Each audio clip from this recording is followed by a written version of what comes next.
Alright guys, today is the 12th of February and it is a pretty important day actually for this Oscar race, of course, because today is the day that Oscar ballots are sent out electronically, I should say, to the 6,000 plus voting membership. So, yeah, we're getting down to the nitty gritty here. We only have, it'll be from this Sunday, 2 weeks until the Oscar ceremony. And this has been, as I've said previously, probably the most perplexing, up in the air year we've had for a Best Picture race in a little while. Last year, by this time, Birdman was on a pretty much unstoppable um, train there where it just devoured everything after winning PGA. DGA came next, SAG, all that. So yeah, and then a couple of years previous, Argo had taken over. 12 Years a Slave was looking more definite at this point over Gravity. I'm trying to think what else. Social Network had completely lost steam, and King's Speech had taken up the slack and was winning everything by this point in 2010.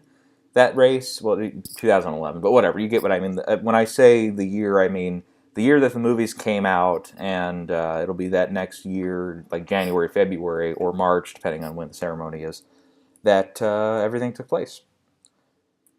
Yeah, so I think we have to go back to probably '06 and '05, those years where it was Brokeback Mountain versus Crash and The Departed versus well, really, Babel and Little Miss Sunshine had a few things to say in those years at those races for Best Picture.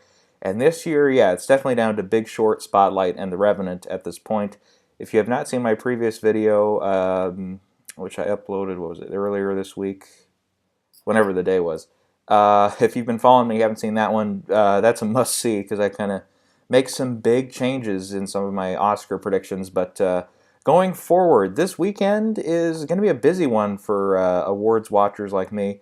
This Saturday, tomorrow, we have the WGA, that's the Writers Guild Awards, and yeah, without going into huge predictions there, it's basically going to be the Big Short and Spotlight, who I think have the Oscar race all sewn up, especially since arguably their two biggest competitors throughout the seasons, Steve Jobs and The Hateful Eight, arguably again on original screenplay, have not been nominated at the Oscars. So I believe both of those are at WGA, though. If either one of those win, I don't think. Yeah, I don't think it's going to be a huge, significant change going forward because, like I said, no, Hateful Eight is not a nominee. Okay, so we know we can't do that, but yeah, but just so we'll just quickly look at these though. At on the adapted screenplay side, they put in Trumbo and Steve Jobs instead of Brooklyn and what's the other nominee? Carol's there. What am I? What am I missing here? Whatever the other nominee is. Um, Not the God. Okay, whatever. Doesn't matter what they put in there. Brooklyn and let's see, The Martians here. What's the other one? Big Short. Okay, I'm brain dead at the moment. Okay. And then an original screenplay side, they do have Straight Outta Compton in there. They have Bridge of Spies, Spotlight, instead of goddamn, whatever. Doesn't matter. I wasn't prepared to talk about this, so we're not going to talk about it. It's going to be Big Short and it's going to be Spotlight. Anything else, then okay, I might have to think a little bit. Like if Carol were to pull off an upset there, then maybe okay, I would maybe take another look at the screenplay categories. Or if Straight Outta Compton won, okay, then I take another look. But until then, I'm just going to keep going on Spotlight and Big Short. Okay, now this is the main reason we're here, BAFTA. BAFTA is Saturday, that would be the 14th, so happy Valentine's Day. Curl up with your significant other and watch the BAFTAs. Well, I can't. I don't have either one, TV or a significant other at this point, so enough of that. Moving on, we're going to be talking about the different categories here, including they have a couple of awards here, like Rising Star, and that is not, of course, an Oscar category, and Best British Film, obviously something you don't see at the Academy Awards. They do have documentary, animated, and foreign film categories, so we'll talk about those a little bit too. Yeah, so let's take a look here at these ones that are not also Oscar categories, with the exception, of course, animated, foreign, and documentary. So, Rising Star first. I have John Boyega winning this. The nominees are him, Belle Powley, who I have in second place, Taron Egerton, Brie Larson, and Dakota Johnson. Okay, if Larson wins this one, then that might be a significant thing for Best Actress. She's also, of course, nominated there. And of these five, is the only one nominated for any acting category. And I have her winning Best Actress at the moment. Yeah, I think this comes down to John Boyega and Belle Powley. And yeah, I'm just going to go with John Boyega because Star Wars is of these five films here that respectively, their biggest films. Like Taron Egerton was Kingsman this year. Belle Powley was The Diary of a Teenage Girl, or I think is that what it's called? I didn't see it. I don't know. Larson, of course, Room, and Dakota Johnson, of course, 50 Shades of Bullshit. Yeah, whatever. You get what I mean. And of those five, Star Wars and the other four, it's Star Wars most popular. Okay. Best British film, I have. This could go one of three ways for me. The nominees are Amy, Brooklyn, The Danish Girl, Ex Machina, 45 Years, and The Lobster. I think Danish Girl, Ex Machina, and Brooklyn are the three it's going to come down to. Like last year, I had Imitation Game winning this, I said, in a landslide, and it lost, so that didn't happen. Yeah, we could be sleeping maybe on a Danish Girl or an Ex Machina. There's a lot of Alicia Vikander love here in these in Best British Film. Plus, she has the two supporting actress and leading actress nominations on the on her respective films there. So, yeah, yeah, it depends really on if they're gonna give any one of these three films anything else throughout the night. And let me double check just to make sure. Yeah, I don't have any one of those three winning any individual races in the other categories. So it's yeah, it's up to Best British Film to back up these three films. And I think Brooklyn of the three has the Best Picture nomination as well at the Oscars. Brooklyn has more nominations, I think, than the other two. Danish Girl. Well, Danish Girl has a few as well, but I think Brooklyn. I think it's got that more uh, British feel to it. Taking place in Ireland, whereas Danish Girl is in Copenhagen for most of it, and then Ex Machina is I think in Iceland or something. I can't remember where that was set, but yeah. Okay, foreign language film. Okay, this is the one race here throughout the year where we don't have Son of Saul. And let's see, the nominees are The Assassin, Timbuktu, Wild Tales, Force Majeure, and Thebe.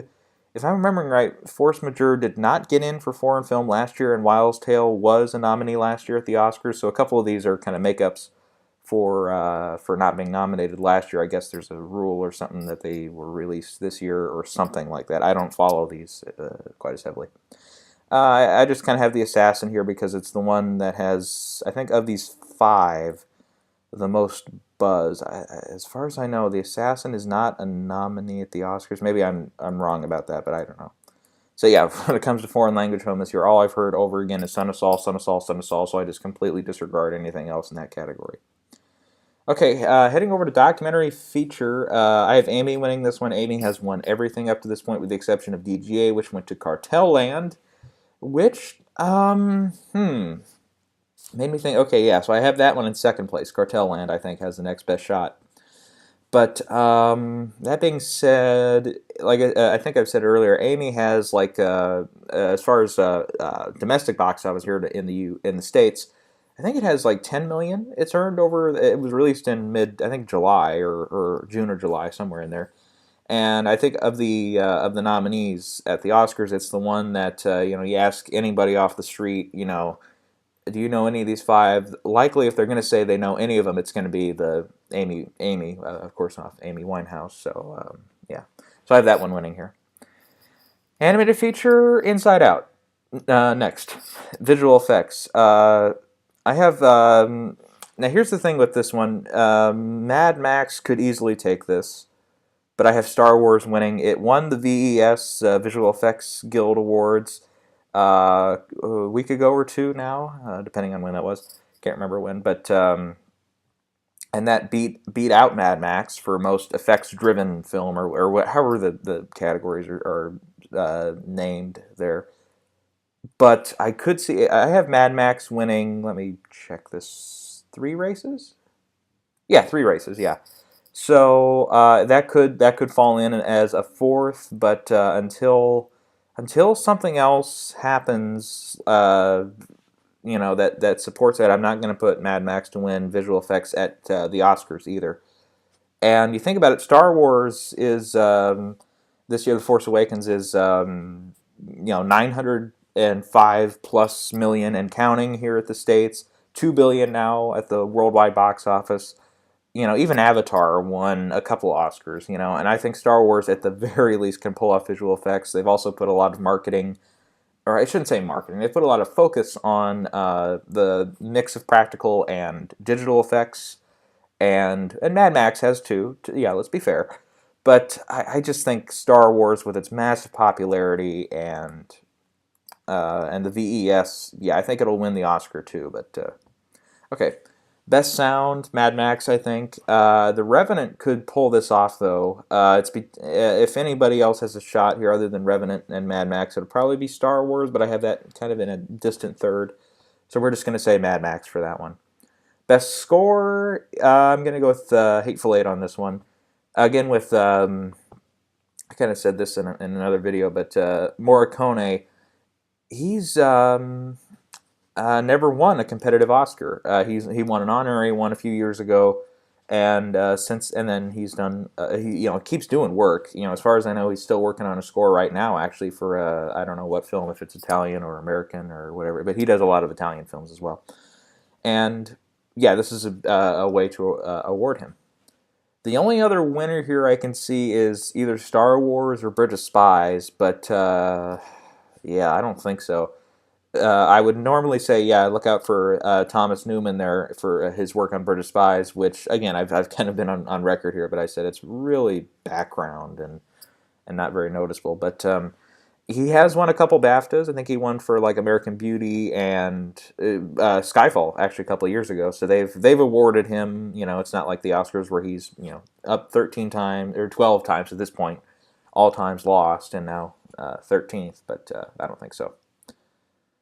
Okay. Moving on to production design, Mad Max I think has this. I think Carol is the next best bet, but even then, I don't think so. I think Mad Max is gonna win that one. Makeup and hairstyling, Mad Max as well. Danish Girl is the only other threat here, and I don't quite see it happening, but that could surprise us though. Film editing. Okay, this is definitely a three-way race here between Big Short, Revenant, and Mad Max. I have Mad Max actually probably in third place to win this because it doesn't have a Best Picture nominee over here at BAFTA or Director. And the other two, Revenant and Big Short, do have both directing and film nominations. And I have the Big Short winning here, even though I do have the Revenant winning at the Oscars. And I'm not 100% confident on that, though.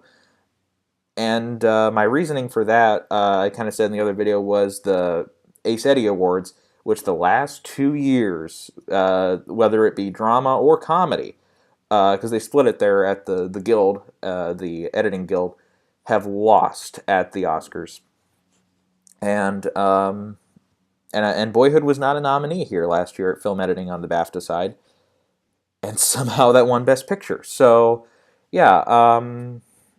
So looking here, it's got to be either Big Short or Revenant, because I think those are the only two. Those are the two I think that have the biggest shot to win Best Film. The Revenant being the top one, but I don't really think, other than screenplay, that they're going to give the Big Short anything. So I kind of have the Big Short here just as a just kind of by default. But yeah. And I could, if it does win here, then yeah, that might maybe, unless it goes to Mad Max. If it goes to Mad Max, okay, I'll probably switch to that at Oscars just to be safe. But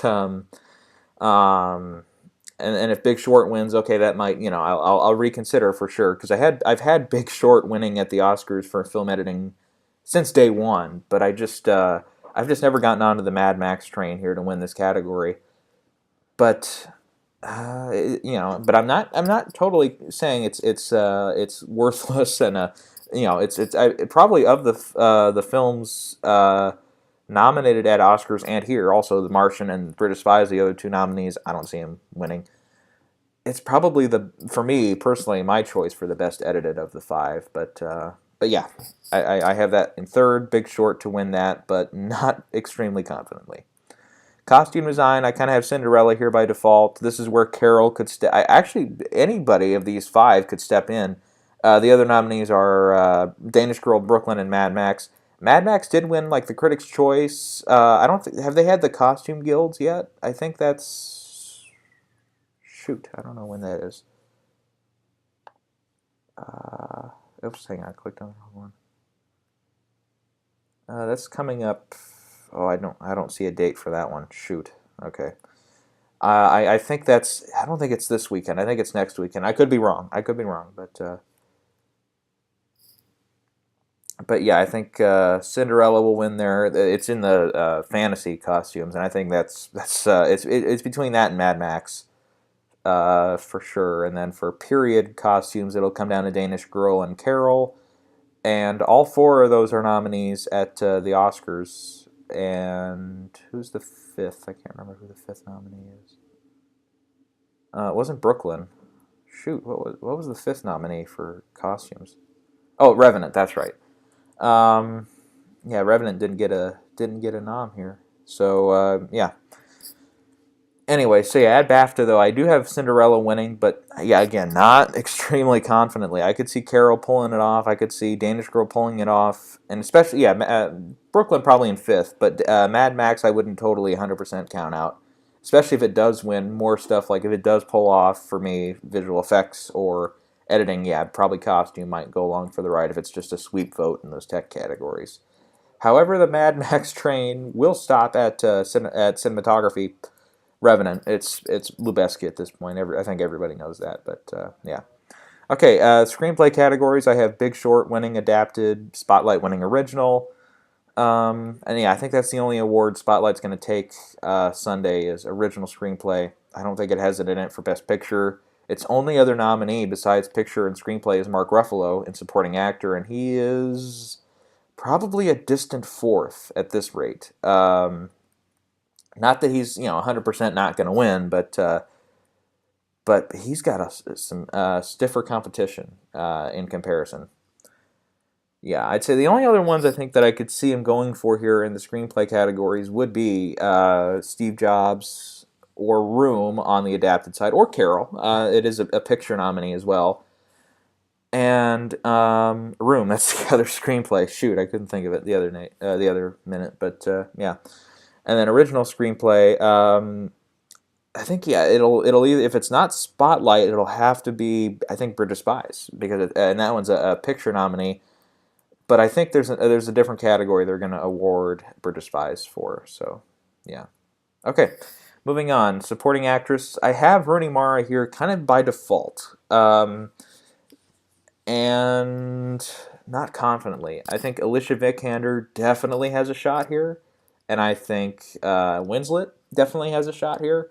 Both of and Mara, this would be her only big win actually for the season. She lost the Golden Globe, lost Critics' Choice, lost SAG, and her only win I think is actually the have to go way back to where she split Best Actress with a foreign girl for I can't remember what the actress or the film was at Cannes. So she could come up here. She's nominated at Globes. Yeah, of the five big ceremonies here where she's competing, she could come up empty at all five of them. So yeah, and in defense of Vikander, she has had a hell of a year. She's a nominee over at Best Actress, so they definitely have a thing for her. And if they absolutely have to award her something, and they can't let her go home empty-handed, probably supporting actress would be where it go. I don't quite see her pulling off actress at the moment, but I'm not going to totally count her out. And I also wouldn't totally count out Kate Winslet. She is British. Did win a few years ago for The Reader, but and she won the Globe this year. So she's not I wouldn't call her an absolute 100% non-player here. I would probably call Jennifer Jason Leigh and Julie Walters non-players, though. Not a whole lot of other support for their films in these top categories, with the exception of Saoirse over in Best Actress for Brooklyn. But yeah, Mara by default. But I've gone Mara by default all season and been wrong for it. So, and with her technically biggest competition, Vikander and the Danish Girl, in another category, that might free her up a little bit. But if not, then okay. Yeah, if she definitely loses here, then yeah, definitely, yeah, no shot at Oscars. And we could have a similar boat for me with my pick for supporting actor, which is Mark Rylance for Despise. I had him winning SAG. That didn't pan out. um, let's see. He could come up 0 for 5 again. He's won a couple of critics' prizes, like if I'm remembering correctly, New York and no, not L.A. I was going to say L.A., but no, that was Michael Shannon. A couple other like online ones, I think, too. But he got nominated everywhere: Golden Globe, BAFTA, here, Critics' Choice, Oscar, and I said Critics' Choice, SAG. All the five big acting categories. And again, he's come up short everywhere. And I think his biggest competition here is definitely Idris Elba, Beast of No Nation. And I wouldn't totally count out Christian Bale either. And Mark Ruffalo again in that kind of distant fourth place. Del Toro, I don't see that happening for him. I'm glad he got nominated at least one place. But for Sicario, that was really good work. But yeah, his four competitors here have a much better shot than he does. And even then, Ruffalo, I would say, is probably not going to happen. But if it does happen, okay, then that would mean Spotlight wins everything it's nominated for. But I don't think so. Yeah, so I'm gonna stick with Rylance, but yeah, again, especially if he loses here, and he'll definitely go 0 for 5 for the season. Best Actress. Okay, this is the one I think the one place throughout the season, because Larson has won everywhere else. She's won 3 of these Best Actress awards at Globes, at Critics' Choice, and at SAG. So she's got the Oscar already. We all know, but this could be the one place she slips up. Saoirse Ronan and Vikander, I would say probably both have something of a fighting chance here, especially Saoirse. Brooklyn, yeah, especially if it loses like a Best British Film, I don't see it winning anything else. Screenplay, no. Costume, no. I think it's up for makeup. Yeah, makeup, no, I don't think so. Yeah, so they would, and and she is Irish, very, and as far as I know, Brooklyn is a very popular film over there in Britain. I mean, it's doing pretty well actually over here in the States too. I think it's over 30 million now, so that's a good return. And it's also it got in for Best Picture at the Oscars. So it's definitely a popular film. And I actually heard a few weeks ago that they're going to try to adapt it into like a mini series or something over on BBC or one of the British channels over there for TV. But yeah, they could go for her, and then again, if Vikander, she's won 2 other awards for the Danish Girl. She lost the Globe again because she was at lead, and I think that's going to be my defense for why I'm not picking her. But I think yeah, she also has something of a fighting chance here. And she came up against Saoirse and Brie in the lead actress category alongside Mara and Blanchett both for Carol, and lost. So I'm gonna go with Brie Larson, just kind of again by default, but by default could be a bad standing at by the end of the night if I miss a lot of these. Okay, Best Actor, Leo for The Revenant, done. Best Director, I'm going to have Inarritu winning here, and I think this is a pretty easy win for him. He's got a big IOU from last year for losing Birdman, Best Director, and Writing, and Picture, whereas all 3 he won at the Oscars. Plus, if you look at it, his competition is kind of waning, really. No Tom McCarthy, no George Miller. Ridley Scott, The Martian is not a picture nominee. It only has, well, it has a couple other nominations. It has screenplay in there. It has actor. It has editing. It's got a few other of those key nominations that it needs, but I don't see him going for Ridley Scott at the moment, at least. Then again, he is of British heritage. Wait, I shouldn't say that. He is British. You get what I mean. And as far as I know, he has not won a BAFTA. I would have to let me triple check this here actually before I go off and say that, because I don't think he won the year of Gladiator either, did he? Again, I would have to check this here. Okay, well, he did win something here. 95 outstanding British contribution to cinema. So they've given him like a special BAFTA the same way they give honorary Oscars. So yeah, it wouldn't be his first win. So anyways, and I think this would be a first for Inarritu as well. I don't think he won anything for any of his other films that have been up here at BAFTA before. Yeah, so I think it comes down to those two. I think McKay, even though he does have a picture nomination, I think they'll probably give him screenplay. He'll have a BAFTA there. Todd Haynes with Carol, yeah, I don't think so. And Spielberg, nah, he's got enough of these on his shelf. So I'm gonna go with Inarritu on that one, and then Best Picture, I have The Revenant. Again, making up for No Birdman last year. It's also got a hell of a lot of other nominations here. It's got 8 total, if I counted correctly, and at least 2 other wins. Let me triple check. Three other wins: cinematography, actor, director. I think that lines up with 4 wins for Best Picture there. Spotlight I have in second, and Big Short in third. Carol and British Spies I don't think are going to be too big of threats here in Best Picture. Despite the fact that those two are the most nominated films, Carol, of course, not a Best Picture nominee, and British Spies not really looking very, not looking very good for Oscars. So yeah, I think Revenant, yeah, for that makeup for last year. Spotlight doesn't have the directing nomination or much other support other than actor and screenplay. In fact, no other support. And Big Short, it does have everything it needs, though. It has a director, it has an actor in there, it has a screenplay, it has editing.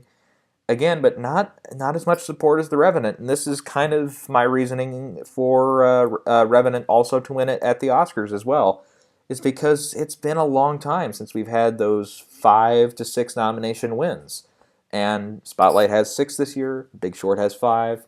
It's been since we have to go back to The Departed, now 9 years ago, that we had a Best Picture winner with only 5 nominees, 5 nominations. You get what I mean? But yeah. So yeah, if I did the math here right, all 5 of the Best Picture nominees though are going to go home with something. Revenant, 3 other wins. Spotlight with original screenplay. Big Short with, for me at least, I've got down it for editing and adapted screenplay. Carol, supporting actress, and British Spy, supporting actor. So hey, look at that. 2 screenplays, 2 of the acting races, and then director for an actor for another one. So yeah, I think all 5 of the films are going to have at least something of a presence at BAFTA. And yeah. So with BAFTA this weekend, Writers Guild, I think we're going to start to kind of solidify, especially, yeah, like I said, if Big Short and Spotlight win WGA, oh yeah, those screenplay races are over. Those are the 2 they won at Critics' Choice. The Globe went to Steve Jobs, but that's not nominated. And yeah, that's it for the screenplay precursors we've had so far. And yeah, with ballots going out this weekend, you can fill them out online. I'm sure there's some people already that have filled in and have voted. And just like I said, looking at the recent activity here, The Revenant has been doing very well. It's gotten, like I said, Art Directors Guild, which nobody saw coming. It's now a huge box office success with 100 and, what's it up to, 150 million? No, I'm saying the wrong thing here. Let me check here. As of today, yeah, 150. Yeah, it's over 150 million at the domestic box office. I think it's past 300 million worldwide. I'd have to double check that, but yeah, doing very well. Very big business. of those of the Best Picture nominees, I think other than the Martian, it's the biggest hit. I could be wrong about that. Now that I'm thinking about it, Mad Max had good return too, but yeah, The Revenant. It's been with Leo and that, and just and then the DGA win with Inarritu is huge. I think Revenant's been mostly everywhere. Big Short, I think, since the PGA win, which again was only by a very very small margin, is kind of starting to lose a little power here. And Spotlight does have. I could see Spotlight still winning this thing. Like I said, we've had this year for the first time in over a decade, PGA, DGA, and SAG split into three different films win the three awards, and when those splits happen, two of the last three have whoever wins DGA wins Best Picture. So I'm going off of that as well. And like I said, Spotlight though does have a good angle on this though because The Departed 2006 lost two of the guilds, won one, and Spotlight lost DGA and PGA, won SAG. And then it also won Critics' Choice. And going into the Oscars, those were the only two it had under its belt. So yeah. Then again, and it lost the Globe. So did The Departed. Lost BAFTA. The Departed did. Spotlight probably will. And yeah. PGA and lost both. So yeah, we're seeing angles here that could happen. But then again, yeah, The Departed did have that thing of before the preferential ballot, and was reinstated in 2009 as the decider for Best Picture, and also there was kind of that thing, again where where the director picture splits were very rare. So I just think The Revenant. For now, I could again if Spotlight wins this. Because to me, I think Big Short probably has a better chance than Spotlight does, personally. If Big Short wins this with the PGA, I'll be very tempted. I might switch to Big Short. I'll think it over. Okay, let's say it wins BAFTA, but loses WGA, then I'll keep Revenant ahead. If Spotlight wins BAFTA and the WGA with SAG, I think and Critics' Choice, I think that'll be enough. If Spotlight say wins Picture here and then loses WGA, then I'll probably keep Revenant. But boy, that will be something though, won't it? If Spotlight can overcome the Revenant with that IOU factor and the Big Short, with more nominations. Plus, Spotlight doesn't have director nominations, so yeah. Okay, yeah. Long story short, Revenant and for BAFTA and for the Oscars. So yeah. Okay. I'll probably do if something significant happens at WGA, I'll do a quick video after that's over tomorrow night, and if and after BAFTA's over, I'll do a recap and see how wrong I was or maybe how right I was. We'll see. All right. Till next time.